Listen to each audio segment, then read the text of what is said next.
Lunes 8 de agosto. Ayer fue un día importante día, que hace años se celebró la famosa independencia de Colombia por las armas.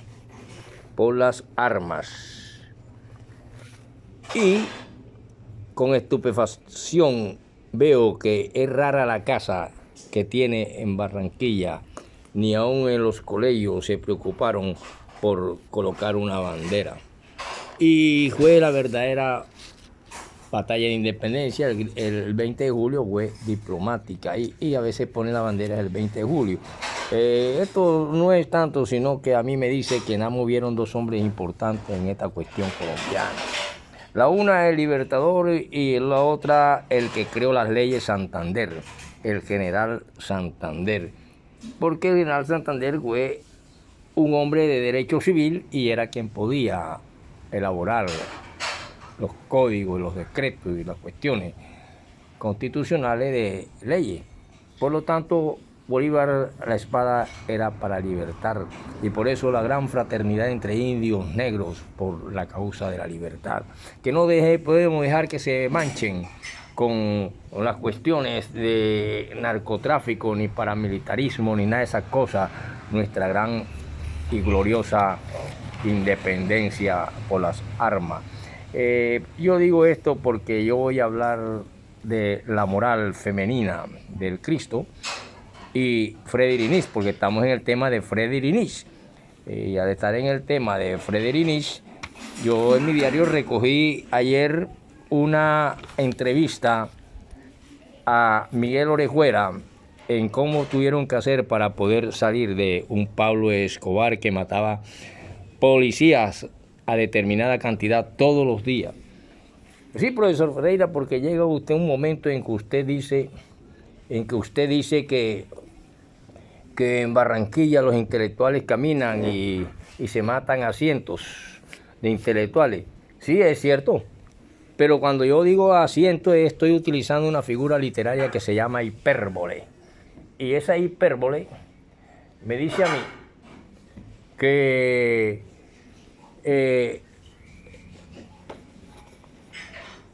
existen en la literatura a la cual perteneció y también fue Friedrich Nietzsche, un gran escritor, cosa que no pudo hacer Cristo porque Cristo no escribió nada, hasta ahora no se ha encontrado nada. Por ahí dicen que el Vaticano tiene una carta, pero lo cierto es que cuando comparamos estas dos mentalidades y estas dos morales, la moral cristiana, está tildada como afeminada, y la moral del hombre y del superhombre y de la moral de la que habla Nietzsche en las cuestiones morales es totalmente distinta y es de oposición. Este Friedrich Nietzsche es hijo de padres protestantes. Ustedes saben que de Alemania fue donde surgió el protestantismo con Lutero, pero que este Friedrich Nietzsche fue un gran filólogo, fue un políglota, filósofo, escritor, y que toda su obra, y voy a hablar esto sencillamente porque me gustaría que esa Barranquilla nuestra, que ha olvidado sus grandes hombres que han pasado por aquí, nos hemos quedado en que creemos que los grandes hombres son los de antes ayer para acá, para hablarles de una historia general de Barranquilla y mencionarles algunos nombres, de los cuales escriben hombres y también grandiosos de Barranquilla como Ginás. De ese Ginás proviene un hombre llamado Víctor Ginás, que es mi padrino, y que en su casa se reunían concejales, alcaldes, iban a la casa de María Ginás y mi padrino Víctor Ginás lo recibía. Y yo almorcé muchas veces con ellos utilizando trinches, cucharas y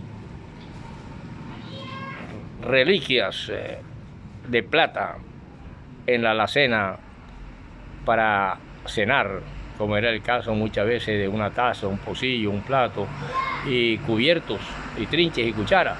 Y ahí escuchaba conversaciones de estos hombres, y por eso ese Ginás que escribe sobre determinados hombres grandes, como es el caso también de un Baranoero o de Maganguenero, algo así por el estilo, un hombre llamado Jesús Ferro Bayona, quien nació en 1943 en Magangué, en Bolívar es la cosa, pero que aquí hizo en Barranquilla muchos estudios y le debe mucho a Barranquilla.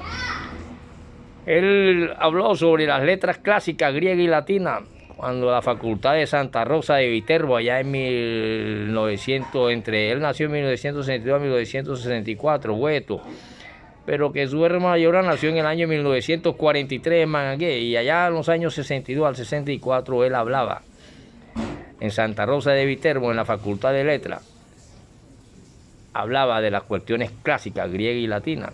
Él se graduó en filosofía y él nos trae el libro El retorno de la metáfora de Nietzsche, por eso es que yo, como figura literaria, la metáfora es una figura literaria, lo mismo la parábola, y por eso yo le hablo de este nacido de padres protestantes alemanes, de donde viene Lutero, llamado Friedrich Nietzsche, que muchos a veces en los púlpitos hablan que lo que pasa es que el existencialismo, lo que pasa es que la teoría evolucionista, pero no saben nada de eso, ni siquiera se han dedicado nunca a leer nada para hablar. Por lo tanto, la metáfora, igual que la parábola, igual que lo que dije, que cientos de barranquilleros mueren por ser de izquierda, o por ser oposición, o por ser liberales revolucionarios, o por ser socialistas o comunistas. Eso se podría decir como una mentira del profesor Robinson, pero en literatura no es mentira, se llama hipérbole, que es exageración. Lo cual no niegan que sí, eso no niega que sí, se ha matado bastante intelectuales, artistas, gente que de una u otra forma y manera no son de la política tradicional, o sea, de derecha. Son hombres sociólogos, economistas, intelectuales, escritores, poetas, etcétera, que se han caído no solamente en Barranquilla, sino a lo largo y ancho de Colombia. Pero cuando dijimos que cientos, ¿qué tal? Es hipérbole. Por ejemplo, cuando ya el Destripador, para poder analizar una moral fuerte y firme, y no la moral afeminada de un Cristo, por ejemplo, porque estamos hablando de moral, no estamos hablando que la salvación, que si murió, que si no murió, que si fue por mí, por mis pecados, por el del hijo mío que todavía no ha nacido, pero ya va a venir con ese pecado y él sigue muriendo por él, son otras cuestiones. Vamos a ver a Friedrich Nietzsche y la moral femenina de Cristo y la moral del hombre fuerte de Friedrich Nietzsche. Pero menciono a este Jesús Ferro Bayona porque Jesús Ferro Bayona nos introduce en Friedrich Nietzsche cuando él estuvo y escribió El retorno de la moral, para así yo poderle hablar en la próxima clase de esa Barranquilla y sus gentes. Podemos decir entonces que este Friedrich Nietzsche, toda su obra transcurre y recurre y se fundamenta en los principios elementales y fundamentales de lo que se conoce como la idea central del nietschismo. Es una concepción de la vida como voluntad de afirmación del hombre frente a la sistematización de la razón. Él se opone a la que en sus primeras obras identifica con el espíritu apolíneo y el espíritu dionisíaco, que interpreta como una inclinación que al sumergirse en la profunda realidad humana, vital, humana, es como se encuentra plasmada en sus tragedias y en la tragedia griega, la moral que se conoce como moral nietzscheana, que es diferente a la moral cristiana. Y la moral nietzscheana se basa en el desprecio a la escala de valores de la ética cristiana y burguesa, a la que considera propia de resentidos, es decir, de hombres que al no ser capaces de realizarse a sí mismos, valoran positivamente la humildad, la benevolencia, la utilidad, cosas propias solo de esclavos y no de hombres libres, capaces de llegar a ser superhombres gracias a una conducta que va más allá del bien y del mal. Y consiste precisamente esta moral en la afirmación de lo vital, por excelencia, la fuerza, la voluntad de dominio. Paralelamente, él opone al ideal del progreso histórico la teoría del desarrollo humano concebida como una repetición o un eterno retorno para el mundo en un devenir continuo que no desemboca en un estado final de perfección. Por eso es que Frédéric Nietzsche, Sino-Quos, permanece bajo el signo de la contradicción, la lucha y el eterno y retorno constante de lo igual en el ser nietzscheano, junto con otro hombre y filósofo también que mencionamos llamado Kierkegaard. Sí, querido profesor, ¿y qué tiene que ver esto con Ferro Bayona de Magangué? Porque precisamente de Nietzsche habla Ferro Bayona cuando nos habla en el libro La Metáfora. Sí, profesor, y nos gustaría que nos hablara de esos grandes hombres de Barranquilla, porque usted es uno de los que menciona bastante a Barranquilla y que ya le han mandado aplausos desde Cuba, desde Nicaragua, desde la misma Indianápolis y de diferentes partes del mundo donde lo han traducido, han visto sus videos, profesor, sus clases y le dicen que siga adelante y que como usted es un hombre valiente que cuando estuvo niño, usted nunca fue chusmero ni de caerle 5 a 6 como hacen los cobardes a una sola persona, sino que usted muchas veces iba con su hermana caminando, sus 2 hermanas que eran hermosas, y habían 5, 6, 7 tipos en una esquina y le faltaban el respeto y usted se devolvía y decía, ¿cuál es el más bravo de todos ustedes?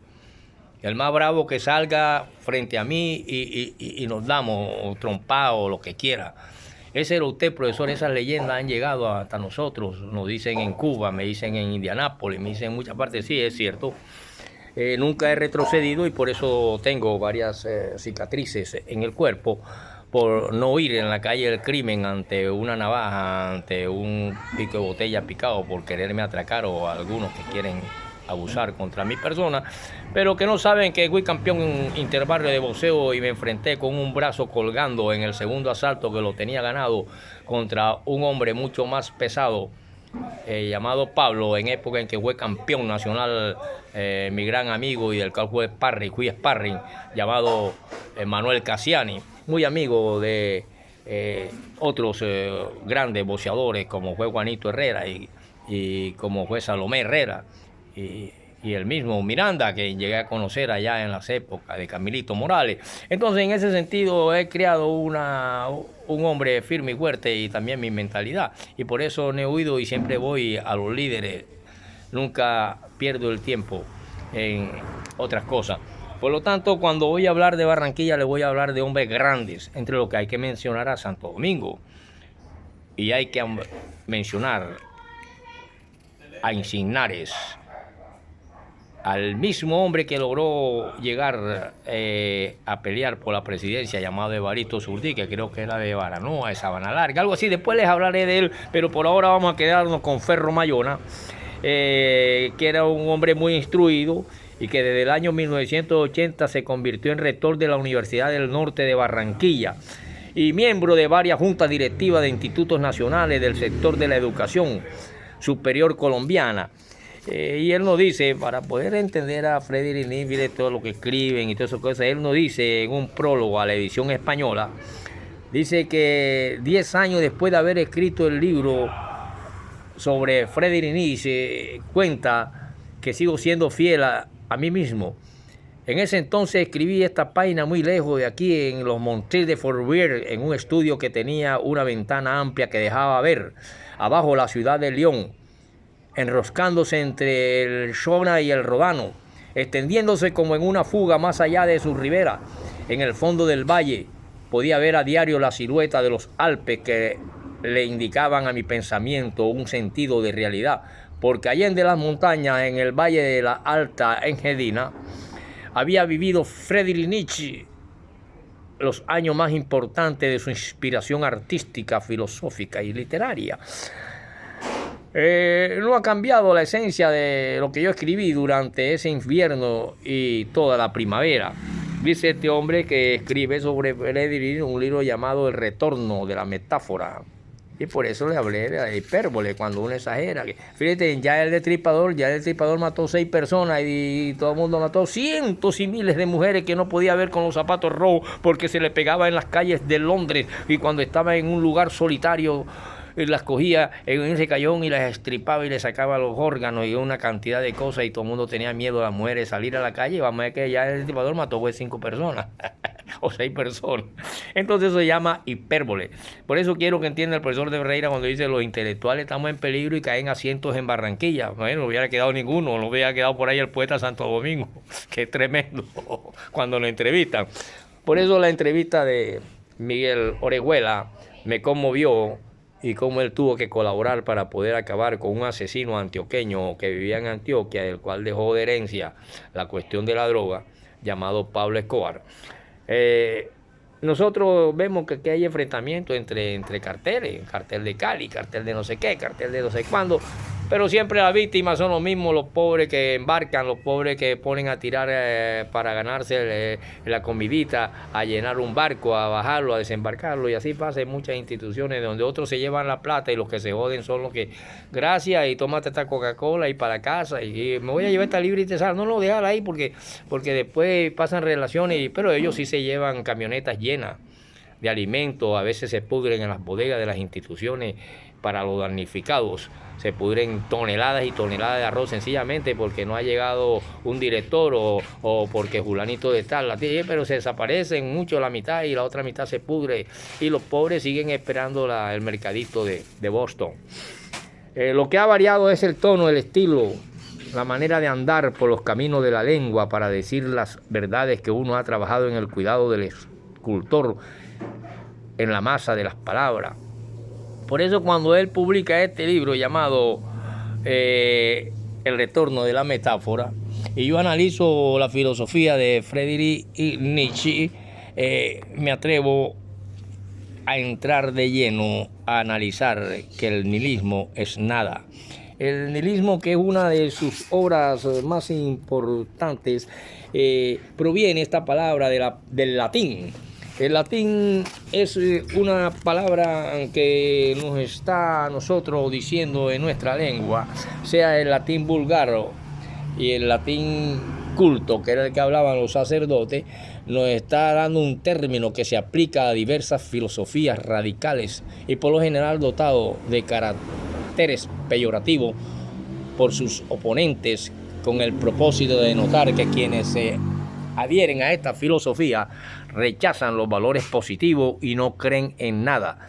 El término se utilizó por primera vez para designar a los herejes cristianos durante la Edad Media. Vamos a dejar eso así porque hay muchas cosas que ya son cuestiones rayadas, que de herejía y de cuestiones que ya que eso lo discutan los que están en los púlpitos. Pero Friedrich Nietzsche, más que nunca hoy en día, los débiles del mundo necesitan ser fuertes.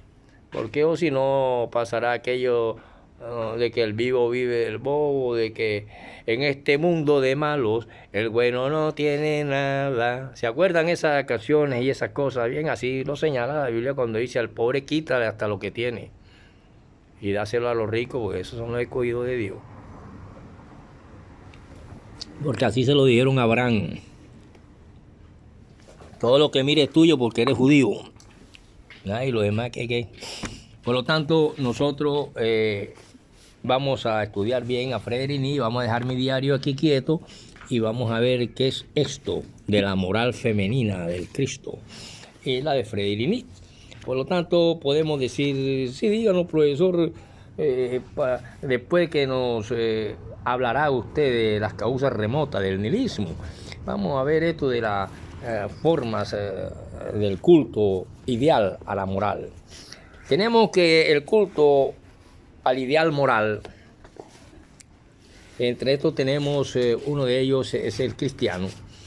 Tenemos que el concepto cobarde y femenino de naturaleza es un término y es un concepto cobarde y femenino de naturaleza, soñado por los fanáticos de esta, aparte de todos los instintos del aspecto terrible, inexorable y cínico, a la vez el más bello, una especie de tentativa para entresacar de la naturaleza aquella humanidad cristiana moral.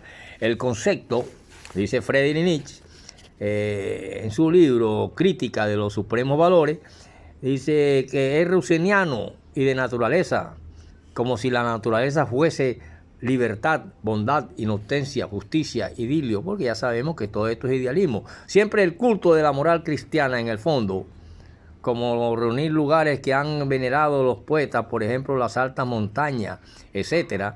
Lo que Wolfgang Goethe quería tener en ella, porque admiraba a Spinoza. Completa ignorancia de lo supuesto de este culto.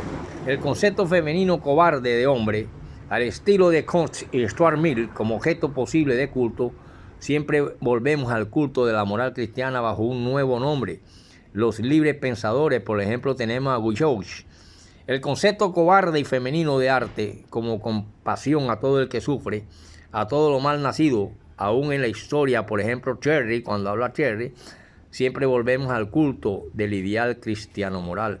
Y por último, el ideal socialista, que no es otra cosa que el mismo ideal cristiano moral mal entendido. De ahí que cuando nosotros vemos el origen del ideal, tenemos que hacer un examen del suelo en donde crece. Primero, a partir de las condiciones estéticas en las que el mundo aparece más pleno, más redondeado, más perfecto, es el ideal pagano. Y aquí predomina la afirmación de sí mismo. Se abandona algo así de sí mismo. El tipo superior, el ideal clásico como expresión de la prosperidad de todos los instintos principales. Y de nuevo nos encontramos ante un estilo superior al grande estilo, o el grande estilo como expresión de la voluntad de poderío. El instinto más temido se atreve a afirmarse. Y por eso es que hay muchas condiciones particulares en las que el mundo aparece más vacío, más pálido, más adelgazado, en la que es espiritualización. La ausencia de sentido adquiere carácter de perfección, en que se evita con el mayor cuidado todo lo que es brutal, todo lo que es directamente animal, todo lo que está demasiado cerca de nosotros. Se calcula, se elige. El sabio, el ángel sacerdotal, virgen, ignorante. Esta es la característica fisiológica de semejantes idealistas, que es una moral afeminada. Dice Friedrich Nietzsche, el autor de Zaratustra, el superhombre, el nihilismo, el retorno a las parábolas y a las metáforas. Y de esta manera continuaremos en la próxima para entregar unas 3-4 partes al estilo del profesor Robinson Ferreira acerca de la obra completa de Friedrich Nietzsche.